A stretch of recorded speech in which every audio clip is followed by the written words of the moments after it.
Flora and Son. Please welcome stars Hewson and the dreamy Joseph Gordon-Levitt and the film's songwriter and composer Gary Clark.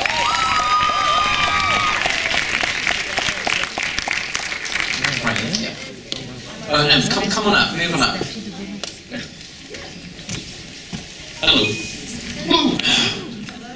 Now listen, I'm about to run a clip and just fair warning, I'm going to be emotional after it, so I think I'm going to get a question in first so that I don't come off like a flailing idiot. Gary, you know, you've worked with John Carney on Sing Street and Modern Love. Thank you. You know, he bakes music into the very core of his films, and it's so beautiful. What's exciting for you about working with him? Exactly that. That, you know, that where I can't think of a greater gift than working with John in that department. To be able to make songs that are part of, really, they're part of the story. So it's a whole different thing from just a song. I've had songs in movies before, but this is completely different. You feel like you're part of the fabric of the whole thing. It's great. Well, we're about to see an example of the work that all three of you put into this beautiful film. Again, please bear with me afterwards. Let's take a look. A little teary. Tell me about the moment. First of all, no, actually, start with the shooting of that scene, because that's a dream to me, and it's a dream in the film. But you just told me something that blew my mind about shooting that moment. Oh, that it was real? Yeah. No, that was on a rooftop, yeah. And it was a night shoot. I mean, the story of that scene is interesting because we knew we were going to shoot that scene, and it was scheduled for like a Tuesday night. And on Saturday morning, we didn't have a song. And Joe and I and Gary and John met in the studio on Saturday. Joe and I met for the first time that day and wrote this song in like 6 hours. And then by Tuesday we were up on the rooftop doing it. And also John, we didn't really know how we were going to do it because he's in the computer, we wanted him to show up. But John was like, I've got this crazy idea. I don't know, maybe it's cheesy, I don't know. But maybe he walks up from the stairs and he comes out and you're singing to her and he was like, is that too cheesy? I don't know, I think it'll be good. And then our script supervisor... And we were both like, yes, that's definitely too cheesy, we're not doing that. We were terrified, we were like, no, we don't want to do it. He was like, no, just trust me. And then we rehearsed it and our script supervisor was like in tears and everyone was like, I think this is good. Can I add to that as well that John was really concerned that the moon was too romantic, but we couldn't get rid of it because it was actually the moon. How does that happen? Is that moon too cheesy? How does anyone get that lucky? I just don't understand it. Yeah. Tell me for you, Joe, what was that moment like? How magical was it? I mean, I was so excited to be making a musical. I've always wanted to be in a musical. I love musicals. Truth is though, I don't like that many musicals, right. But John Carney musicals always have this way of feeling real and human that I love. And so I was so excited to be doing a musical. And like she said, when we show up to the studio, I'm like, I'm going to record a song for a musical. What's the song? No one sent me anything. And yeah, so it was such a bonding moment that we got to write music together for the first time we ever met. I really think that's a big part of why the relationship has the chemistry it does, is because we met under such intimate circumstances as writing music together. So intimate. I mean, we were sitting on a little couch. Remember that little couch? And we were just like writing lyrics and going, la la la la la. What do you think? Do you think it's good? You know, you have to bond when you do that. Yeah. I mean, it's an incredible thing to be tasked with. You know, to basically write the songs, or help write the songs that are going to hold this up. Tell me about how much this man to your left helped you in that process. Oh my God, so massive. I don't think I would have been able to do anything without Gary. I mean, throughout the whole like pre-production process, he was amazing and very supportive, and it's just unbelievable that Gary and John actually asked us to be a part of this. I think that's just exceptional. You'd never think signing on to a musical, that would be the process. But it ended up sort of making us all feel closer to the story and our characters, and then when we performed them, it was so in our soul and in our body that I think it actually carried on screen. Yeah, I don't think you could get that conversational thing without these two guys being part of the creation of that. And so it was really, you're creating the scene at the same time. Like in the studio, we're able to hear it live because we're just singing along with acoustic guitar. Well, we wouldn't have gotten it to sound like a great song unless you were there, like helping actually be able to craft something so well done so quickly.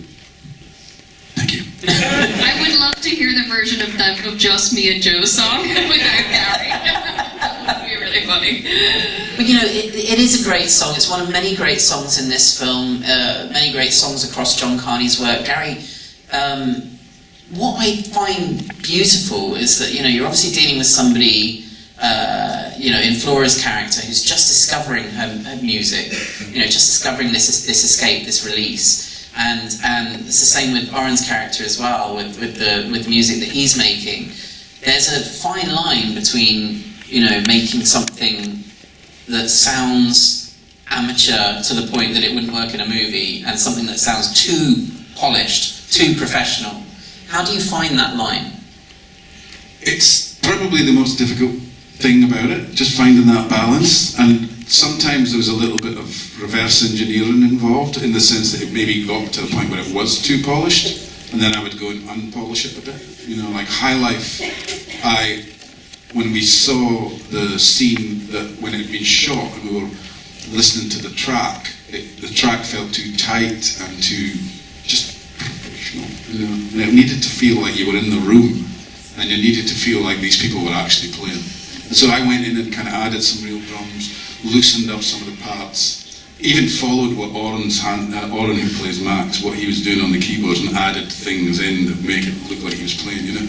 And then the other example of that is, and I think this was the hardest one for me, is we had to have a version of that song, Me in the Middle, that wasn't as finished or as good as that, to be able to go on the journey. And John's idea was that we would do it in a chronological order, and I could not figure out how to do it that way, so I thought, no, I'm going to have to reverse engineer it again. So once we got that song, I could then, and I don't know if you remember this was really funny, but when I first played the earlier version to Joe, even though it was later, I'd sort of tried to make certain bits just a little bit boring by adding an extra line where you just never would as a songwriter. And Joe is a songwriter. He's been very coy there. Yeah. But I played it to him, and he went, "Gary, do you think we should just have 2 lines there?" And I was like, "No, I'm trying to make it boring, Joe." But I'm the one that has to play it in front of the world. That was one of my favorite scenes, and one of the hardest things to do is, like, there's a scene that comes before this, which you never see in movies about music, where the song doesn't land. Right. So what you used to see in movies about music is the one where the musician plays it, and everyone's like, "Oh my God, that's so great!" and the stadium sells out, and let's go on tour. And the moment of, I'm going to try something and fail. I love that being celebrated, though, because the truth about any creative process is it's mostly that. Even for people who are super good at what they do, there's so much trial and then failure. And when you don't see that in movies, I think it discourages a lot of people. When they're beginners, they sit down and try to write a song or write a story or whatever, and it's not perfect right away, and they're like, it's not working for me like I saw it work in the movies. And so I love that there's a movie that has, like, this musician just mess it up. Well, and let's call bullshit on some of your humbleness for a second, if we could. You know, hit record is this, like, you know, incredible multidisciplinary, you know, art. Yeah, let's hear it. Incredible stuff. You know, I know you've been playing the guitar for a long, long time. I have to imagine this moment was coming, whether you knew it or not. I know also, I mean, as you say, you wanted to do a musical for a while. You've been, I read that you were wanting to work on something with Channing Tatum. I don't know if that's still happening. It would be great if it is. Can I be in it? Yeah, we could do some casting right here. But, like, was there a certain sense of fate to this being the one? Just uniting all those different aspects of who you are behind the scenes. Yeah, 100%. When I read this, I was like, oh man, you have to let me do this. It's about a guy teaching guitar on the internet. You mentioned hit record. I've been doing like online art and stuff on the internet like forever. Like, I'm the one who does that. Please let me do this. I had to convince him. He at first wanted like a professional established musician. I was like, no, what you need is someone who's not a musician but can play enough, but will feel like a real guy. And whose name is Joe. Yeah. Yeah. Thank you, John. On the flip side, Eve, you grew up in a slightly musical household. You very actively chose acting and performance. Yes. It chose me. No, I did grow up playing instruments and loved music, obviously, but completely ran away from that when I found acting and, committed myself to it and moved to New York and studied it and just, went full force actor freak. And I never thought that my acting would bring me back to the music, but it's been a very sweet surprise. Yeah. Tell me about just the fear to take this on and the journey. What goes through your mind when you know that you're going to be fully committed to a film like this? I wouldn't have chosen it. Yeah.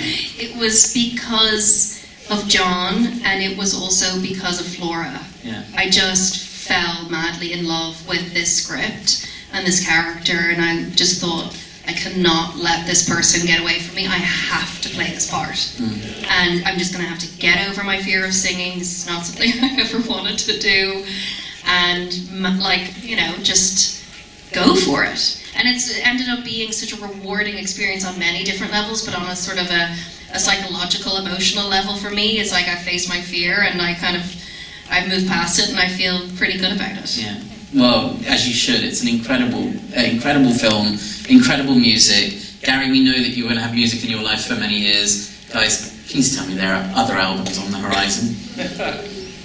I'd have to kill you. Can we say there's something coming?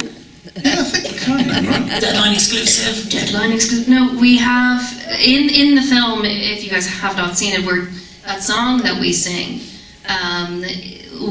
It's sort of half written, so we have finished. Well, in the script, Joe says now all we need is a bridge. Right. So we've written a bridge. Amazing. We cannot wait to hear that. Can you perform it here? Flora and Son is on Apple now. It's an absolutely incredible film. I can't recommend it highly enough. A huge thank you to our beautiful team behind Flora and